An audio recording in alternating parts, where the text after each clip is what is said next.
qu'on peut, finalement, vous faites beaucoup de choses, hein, magie, tarologie, clairvoyance, clairaudience. Alors, vous n'employez pas le mot voyance, vous n'employez pas le mot médiumnité, c'est volontaire. Je pense que la plupart des professionnels, leurs connaissances ont une large gamme et ne peuvent pas tout mettre sur leur carte. Ils choisissent temporairement de réduire succinctement leurs capacités, leurs connaissances. Sinon, ça barberait tout le monde. Donc il y a le seul mot qui manque, c'est le mot médium. Pour moi, un médium, c'est essentiellement quelqu'un qui peut communiquer avec les défunts. Et donc, ça peut porter à confusion dans l'esprit des gens. Oui. Donc, c'est pour ça que je n'emploie pas ce terme. Mais dans la globalité, tout le monde, tout un chacun est médium. Il suffit d'ouvrir son canal. Alors donc, finalement, quel genre d'aide vous pouvez apporter aux personnes? Alors, vous aimez bien le mot aide.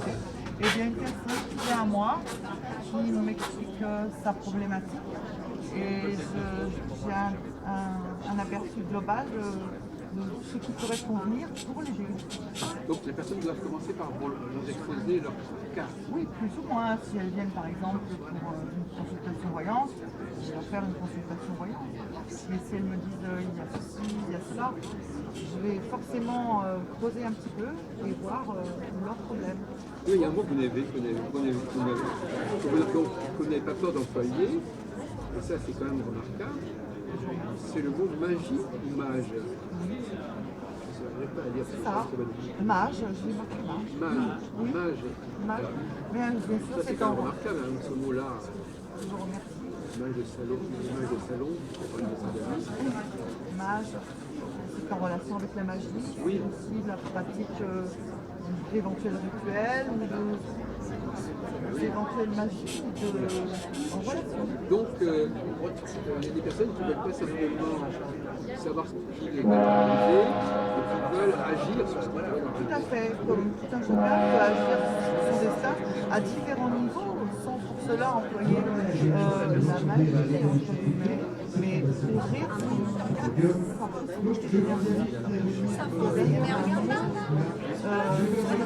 c'est technicienne du développement personnel.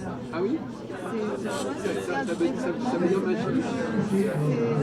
C'est en fait il se définissait comme un technicien du développement personnel, des possibilités humaines. Dans quel ordre il a dit ça? Bon, en fait, c'est un peu du bricolage autour de la personne afin de lui ouvrir les champs des possibles, comme on dit. Oui. Vous donnez maximum de chance sur Tout à fait, voilà, on dynamise et on d'une manière exponentielle ses possibilités. Oui. Voilà. Donc c'est tout à fait, ça va beaucoup plus loin que simplement vous arrivez ceci, cela. Tout à fait, c'est une façon de prendre son destin en main. Tout à fait, comme tout un chacun peut le faire en disant c'est décidé, aujourd'hui par exemple je me mets en ville, donc j'ai différentes possibilités, je peux par exemple aller voir un hypnotiseur, je peux me prendre tel ou tel livre ou aller voir un diététicien. En fait c'est en rapport avec la personne, vous faites un genre de lecture de rapide mentale de ses possibilités, vous la dirigez dans la bonne direction. Je crois qu'il y a peu de gens, c'est pour ça que j'ai relevé le mot, c'est vrai que beaucoup de gens font attention de ne pas employer le mot magie. Et de ne pas employer le mot, par exemple, retour d'affection, de ne pas employer le mot comme ça, parce que c'est souvent associé à des abus. Tout à fait, et ça a une consonance négative, je me demande parfois si ça me desservirait pas, mais enfin, Cela dit, donc quand vous employez le mot aide, c'est surtout au sens médical. Pas simplement quelqu'un qui va conseiller, qui va apporter des moyens pour y arriver. mettre des solutions Alors, ça veut dire quoi?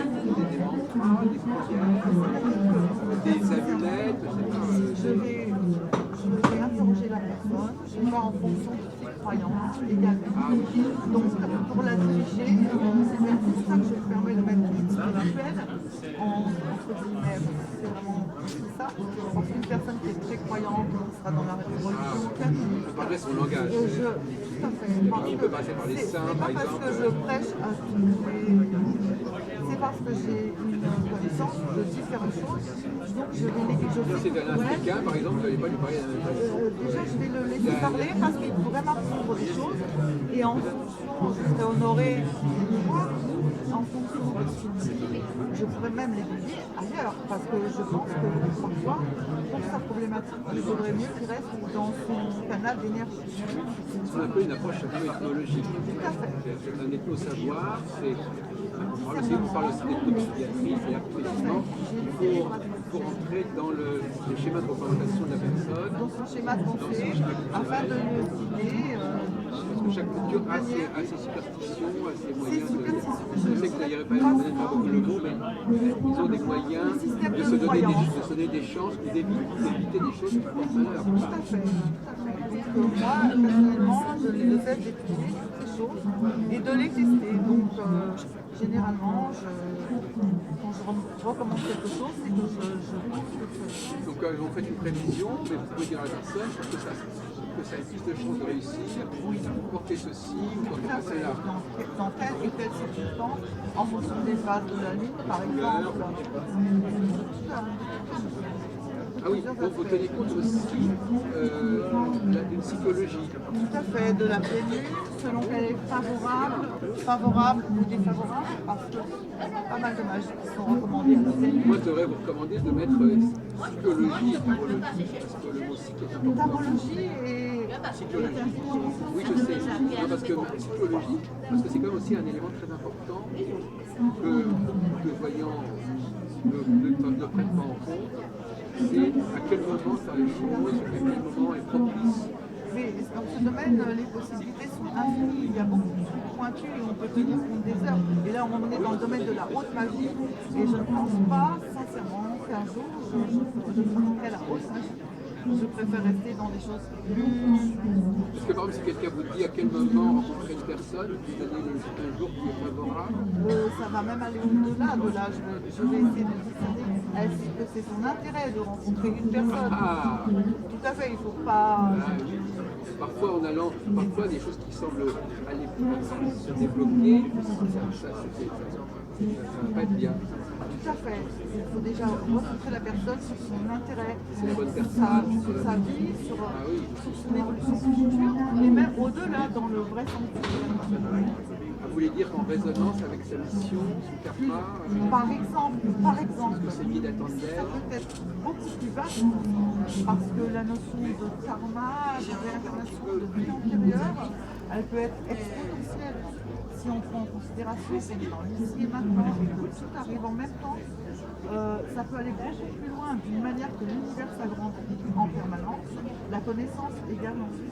Vous avez une approche très ambitieuse de votre côté. Hein. On a un doute en vous écoutant, on se dit mais est-ce qu'elle y arrive à faire tout ça? Parce que c'est vrai qu'avec tous les paramètres que vous les considérez, on s'est dit mais c'est bien dit. Mais parfois il faut revenir à des choses très basiques, terre à terre, c'est dans l'instant. Et il faut se lâcher et être à l'instant. Et parfois on peut faire une erreur. Parfois on fait une erreur, mais ça peut servir au lieu de desservir. Oui, mais effectivement, c'est vrai que vous avez une haute idée de votre travail. Et alors les cartes, alors ça vous tente comment les cartes? J'aime beaucoup le tarot. Les supports. Le support de voyance. Mais ça ne gêne pas votre voyance, ça l'accompagne, ça la prolonge, mais parfois ça peut être... Ça m'aide. Ça peut aussi bloquer. Vous parlez par rapport à des définitions toutes faites? Oui, par exemple. Le tarot. Oui. Et puis ça bloque aussi le client qui voit telle carte sortir. Ah, je le rassure. Par exemple, je lui dis, je tire la mort à vous. Je lui dis, il ne faut pas vous inquiéter, si vous tirez telle ou telle carte, ça ne veut pas dire cela. Je les rassure. Où les gens sont obnubilés par les cartes qui sortent. quand on Pas leur montre. forcément, mais j'essaie de les Donc rassurer. vous avez là-dessus, vous avez votre interprétation, vous avez vous êtes clairaudiente et clairvoyante. Vous entendez des choses, des messages, des propositions. En fait, ça peut être en relation avec la mission, capter des messages de l'univers, ça peut être des dessins de l'au-delà ou d'autres choses. C'est simplement un sens qu'on développe à l'extrême, comme un aveugle développe un loup, d'une manière, nous, c'est la perception sensorielle que tout le monde a en soi. Vous entendez des voix ou c'est plus quelque chose Je perds des joies, ça vient Oui. ça vient Vous avez des visuels aussi quelque part. parfois. Lorsque je travaille au salon parapluie, mes sens sont Vous travaillez aussi sur le graphisme. là, je tiens un sens, j'aide Oui, on va bientôt qui a arriver. énormément d'expérience par rapport à moi. Et c'est un honneur pour moi de travailler dans et j'apprends comme travailleur et dans une atmosphère heureuse. Mais vous avez aussi des petits moments où c'est plus travailler. Vous travaillez, mais là vous consultez. Dans ce salon, non, je ne consulte pas, mais Consultez ailleurs, c'est chez vous. je consulte à domicile. Et j'ai une petite clientèle parce que je ne cherche pas à avoir une énorme clientèle. J'aime être libre, je suis très libre en fait. J'aime être libre et je médite même en faisant simplement mon ménage. J'appelle ça méditer, mais c'est pas absolument méditer, c'est être à l'écoute de l'univers ou en faisant à manger. J'ai tout un tas de choses qui passent par l'esprit, des fois ça se reconnecte avec les idées. Parfois non. Des fois Vous écrivez tout ça, vous le faites. mais ça me sert Ça vous sert. ça me sert dans mon travail. Par exemple, bêtement, par exemple, vous réparez votre voiture et en même temps, c'est une tâche que vous connaissez bien et en même temps, vous pensez à un problème de bureau ou quelque chose et tout à coup, en relisant le bureau, vous dites, ah mais c'est comme ça que ça vient en même temps. Il y a un lâcher-prise dans la mécanique, par exemple, et en même temps, une problématique antérieure, vous la résolvez tout en restant. C'est des choses que tout le monde fait, mais on n'en a pas forcément la perception. Et tout d'un coup, quand vous allez à votre bureau, vous dites, mais oui, tiens, voilà, c'est ça que j'aurais dû dire à machin. Et tout ça, toute cette idée-là, vous l'avez eu simplement en faisant un truc mécanique sans relier. Donc moi, je suis chez moi, je travaille dans le linge, des choses comme ça, et je dis, j'allume par exemple la radio, ici et maintenant que j'écoute. Et je suis dans ces émissions même en nutrition, j'apprécie beaucoup. Patrick de Velstena, c'est l'alchimiste, j'aime beaucoup la émission. Et tout à fait. Et voilà. Alors l'astrologie, ça vous est un peu étranger là-dessus. L'astrologie, ça me préoccupe un petit peu par rapport au numéro, aux calculs. Mais quand il s'agit vraiment d'étudier quelque chose, eh bien, je vais au-delà de mes appréhensions, de mes peurs, et je calcule effectivement. Vous avez fait la promesse. Vous avez des éphémérides, vous avez des... J'aurais dû en Ou avoir alors ce dans sont les des cercles. calculs assez simples, des heures planétaires, Voilà. des Mais cycles je comme ça de n'ai pas planètes. travaillé spécifiquement dans l'astrologie parce que c'est très pointu, c'est un domaine spécifique, je ne peux pas faire tout et je préfère faire quelque chose de bien et je ne suis pas spécifiquement attirée par l'astrologie, mais je l'utilise plutôt dans son aspect global et non pas dans, par exemple, si je prends ce livre, Ah oui, qui les degrés du zodiaque. tout à fait, et mes clients Chaque degré du zodiaque. l'apprécient. D'ailleurs, à lire, D'ailleurs, vous savez que c'est une femme qui a écrit ce livre, je sais pas si vous savez. c'est pas la première. Oui, c'est un pseudo, elle s'appelle Jeanne Buzéa, c'est une des premières femmes astrologues du XXe siècle. Elle a écrit ça dans les années 1900. C'est une réédition l'astrologue femme. Je crois qu'il y a actuellement un genre de symbolique entre l'astrologie tropicale et l'astrologie sidérale. Donc, j'ai un moment, j'ai lâché un peu l'astrologie tropicale, je m'intéressais à la sidérale. Mais de très loin, vous savez, de très loin, mais mais j'ai un peu Vous étudié. avez eu le sentiment que c'était mieux? Personnellement, je connais une amie qui est du Bélier et elle est passée en Poisson en astrologie sidérale et ça ne lui correspondait absolument pas. Donc j'ai dit, je ne crois pas que je vais continuer dans le sens de l'astrologie sidérale. De l'astrologie sidérale. Voilà. Non, mais alors, c'est déjà pas dit. Alors, moi, je vous invite donc, on peut vous inviter à un écologue, à des réunions d'astrologie sur l'astrologie. Écoutez, mais je suis en train de faire partie du... Non, mais parce que nous, on reprend les preuves à la base, donc on ne va pas interpréter les thèmes, on va s'interroger. Par exemple, ça, donc c'est parce que en décalant son signe d'une fois, ça marche pas correspondait mieux à la personne, c'est ça qui vous a fait vous avez branlé? Ça ne le correspond pas. Oui, c'est tout ce que vous avez comme argument. Tout à fait, pour l'instant, et puis j'aime toujours être vraiment au fait de la chose. Donc quand j'ai eu connaissance de l'astrologie sidérale, du fait de Ptolémée, je crois. Ptolémée, excusez-moi. Et donc j'ai dit, ça doit être ça. Et après, c'est la tropicale. Ça ne serait pas lui par rapport à l'astrologie sidérale? Mais il y a des gens comme Dorchamp, parce qu'il y a des bon, pas peu importe, il y a une littérature là-dessus que je connais bien. Donc Ptolémée, lui, il défend l'astrologie calée sur les saisons. On pourrait rentrer dans une discussion, mais là, c'est pas moi, je reprends ce que j'ai lu dans un livre. Bon, d'accord, écoutez, on en parlera une fois. Alors, qu'est-ce qu'on n'a pas abordé comme sujet vous êtes intéressé par la chimie. Qu'est-ce que ça veut dire pour vous s'intéresser à la chimie? Oh oui, pas dans... des expériences, l'œuvre noire.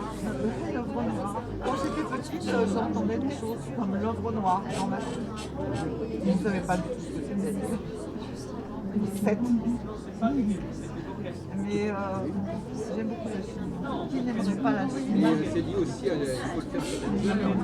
Ah oui, mais bon, je ne suis pas technique, et je vais vous poser une dernière question, un peu subsidiaire.